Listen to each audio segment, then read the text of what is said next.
జై వారాహి మాత. సమస్యలు లేని జీవితం అంటూ ఉండదు. ప్రతి ఒక్కరి జీవితంలో ఏదో ఒక సమస్య ఉంటుంది. మీ సమస్యలన్నీ తొలగించే ఓం శ్రీ కనకదుర్గా జ్యోతిష్యాలయము. విద్య, ఉద్యోగం, ఆర్థిక, కుటుంబ సమస్యలు, ప్రేమ, పెళ్లి సమస్యలు, వ్యాపార సమస్యలు, ఇలా ఏ సమస్యకైనా పరిష్కారం చెప్పబడును. అలాగే స్త్రీ పురుష వశీకరణము ప్రత్యేకంగా చేయబడును. Phone number 6302400814. మరియు ఏ ఇతర సమస్యలకైనా సరే శక్తి పూజలు చేసి పరిష్కారము అనేది చూపబడును. యంత్రాలు కూడా ఇవ్వబడును. మీరు ఎక్కడెక్కడో జ్యోతిష్యం చెప్పించుకొని నిరాశ చెంది ఉన్నారా? అయితే ఒక్కసారి ఈ గురువు గారికి కాల్ చేయండి. Phone number 6302400814. జై వారాహి మాత. Welcome to my channel. ఈరోజు అమ్మవారి సందేశము: తల్లి, నువ్వు చేసే పనుల వల్ల నీ అదృష్టము అనేది వెనక్కి వెళ్తుంది.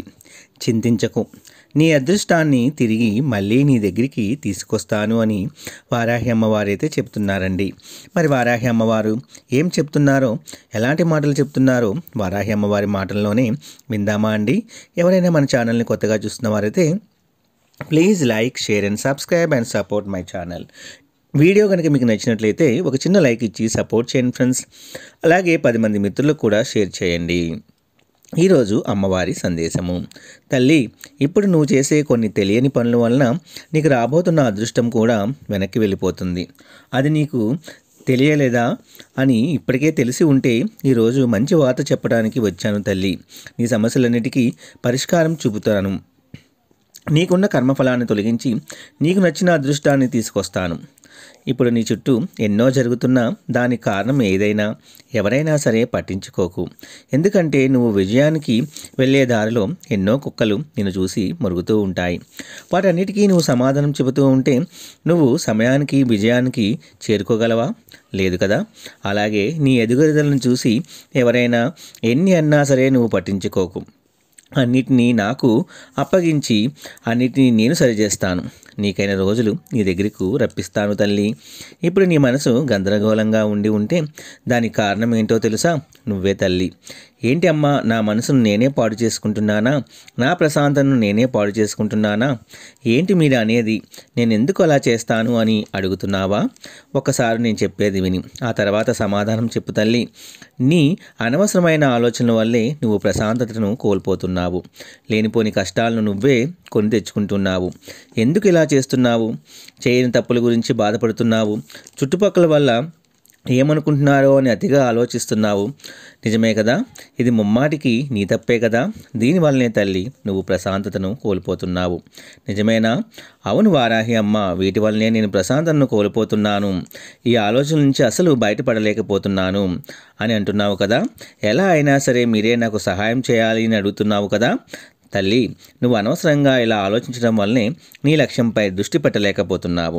అలానే ఈ అనవసరమైన ఆలోచనలో నిన్ను నువ్వు తక్కువ చేసుకుంటున్నావు. కాబట్టి ముందు నీలో ఉన్న చెడు లక్షణము మానుకో. అప్పుడే నీ జీవితం బాగుపడుతుంది. నీకు మనసు ఎప్పుడైనా గందరగోళంగా ఉన్నా, నిలకడ లేకున్నా సరే వారాహి అమ్మ అని ఒక్కసారి నన్ను పిలుచుకో, లేదా నా నామస్మరణ చేస్తూ ఉండు. నీకు తప్పకుండా మనసు అనేది ప్రశాంతంగా ఉంటుంది. మనసు తేలిక పడుతుంది. అమ్మా, నువ్వు ఏంటి అనేది నాకు తెలుసు తల్లి. ఇక ఎవరికో తెలియాల్సిన అవసరము అనేది లేదు అని వాళ్ళ ముందు నీకు నువ్వు నిరూపించుకోవాల్సిన అవసరం కూడా లేదు అని తెలుసుకో. ఎవరు ఏమి అన్నా సరే ముందు నీ లక్ష్యంపై దృష్టి పెట్టు. ఇతరుల సంగతి నేను చూసుకుంటాను కదా. నువ్వు ఎప్పుడూ కూడా మనసులో ఎలాంటి గందరగోళాలు, భయాలు అసలు పెట్టుకోవద్దు అమ్మా. అనవసరమైన ఆలోచనలు అన్నిటినీ విసిరిపడాయి. ఆ క్షణం నుంచి నీకు అంతా అదృష్టమే. ఒక్క విషయం చెప్పనా తల్లి, వయసులో చేయకుండా ఆలోచిస్తూ ఉంటే నీ శక్తి అంతా నశించిపోతుంది. ఇక నువ్వు వయసు అయిపోయి ముసలి వ్యక్తి అయ్యాక నువ్వు ఏమైనా చేయగలవా? కోరుకున్న లక్ష్యాన్ని చేరుకోగలవా? నువ్వు లేదు కదా. కాబట్టి ఏదైనా ఏం చేయాలనుకున్నా ఇప్పుడే చేయి. వయసులో ఉన్నప్పుడే నీ సత్తాను చూపించు. అప్పుడు ఎవరైతే నిన్ను కాదు అని ఎవరైతే నిన్ను తక్కువ చేసి మాట్లాడుతున్నారో వాళ్ళంతా వాళ్ళే నిన్ను మళ్ళీ వెతుక్కుంటూ వస్తారు. ఇక్కడ చెడ్డవాళ్ళు, మంచివాళ్ళు అంటూ ఎవరూ ఉండరమ్మా. పరిస్థితులు వాళ్ళను అలా మార్చేస్తాయి. అంటే పరిస్థితుల ప్రకారం అందరూ మారిపోతూ ఉంటారు. కాలానికి అనుగుణంగా అందరూ అన్నీ కూడా జరుగుతూ ఉంటాయి. అలాగే నువ్వు కూడా మారుతూ ఉండాలి తల్లి. నేను అలానే ఉంటాను అంటే కుదరదు. నీ చుట్టూ ఉన్నవాళ్ళు ఎలా ఉన్నారో, పరిస్థితులు తగ్గట్టు మారిపోతున్నారు, అలానే ఉంటే ఈ సమయంలో మనం బ్రతకగలుగుతావు. లేదంటే తొక్కేస్తారు. గుర్తుంచుకో తల్లి. నీ వారాహి అమ్మ మాటలను జాగ్రత్తగా మనసులో పెట్టుకో. తప్పకుండా నీకైన అదృష్టాన్ని నేను నీకు అందిస్తాను. ఇంకా ప్రశాంతంగా ఉండు బిడ్డ. నువ్వు కోరిన కోరికలు, అదృష్టాన్ని అన్నిటినీ కూడా నీకు రప్పిస్తాను. నీకైనా మంచి రోజులు నీకోసం తెస్తాను. ఇక దేని గురించి ఆలోచించకు, ప్రశాంతంగా ఉండు తల్లి అని వారాహి అమ్మవారైతే ఈరోజు చాలా చక్కటి సందేశాన్ని తీసుకొచ్చారండి. మీరు ఆలోచించే ఆలోచన విధానమే తప్పు అని అమ్మవారు చెబుతున్నారు. ఎవరో ఏదో అనుకుంటే నువ్వు బాధపడవలసిన అవసరం లేదు. వాళ్ళ గురించి నువ్వు పట్టించుకోవాల్సిన అవసరము అంతకన్నా లేదు. నువ్వు దేని గురించి అయితే ప్రయత్నిస్తున్నావో, ఏ లక్ష్యం వైపైతే వెళ్తున్నావో దాని మీదే నీ దృష్టి అంతా ఉంచు. పక్కన వాళ్ళ గురించి వాళ్ళు ఏమనుకుంటున్నారో, వీళ్ళేమనుకుంటున్నారో అన్న విషయాన్ని పక్కన పెట్టి నీ యొక్క దృష్టి అంతా కూడా నీ విజయం వైపే ఉండాలి. నువ్వు చేసే లక్ష్యం వైపు ఉండాలి. అలా ప్రయాణించు తల్లి. తప్పకుండా నీకు విజయం కలిగేలాగా నేను చేస్తాను అని వారాహి అమ్మవారు చాలా చక్కటి సందేశాన్ని మనందరి కోసం తీసుకొచ్చారండి. ఈ సందేశం కూడా మీ అందరికీ నచ్చింది అనుకుంటున్నాను ఫ్రెండ్స్. నచ్చితే ఒక చిన్న లైక్ ఇచ్చి సపోర్ట్ చేయండి. అలాగే 10 మంది మిత్రులకు కూడా షేర్ చేయండి. సర్వేజన సుఖినో భవంతు. రేపు మళ్ళీ ఒక మంచి వీడియోతో కలుసుకుందామండి. జై వారాహి మాత. జై జై వారాహి మాత.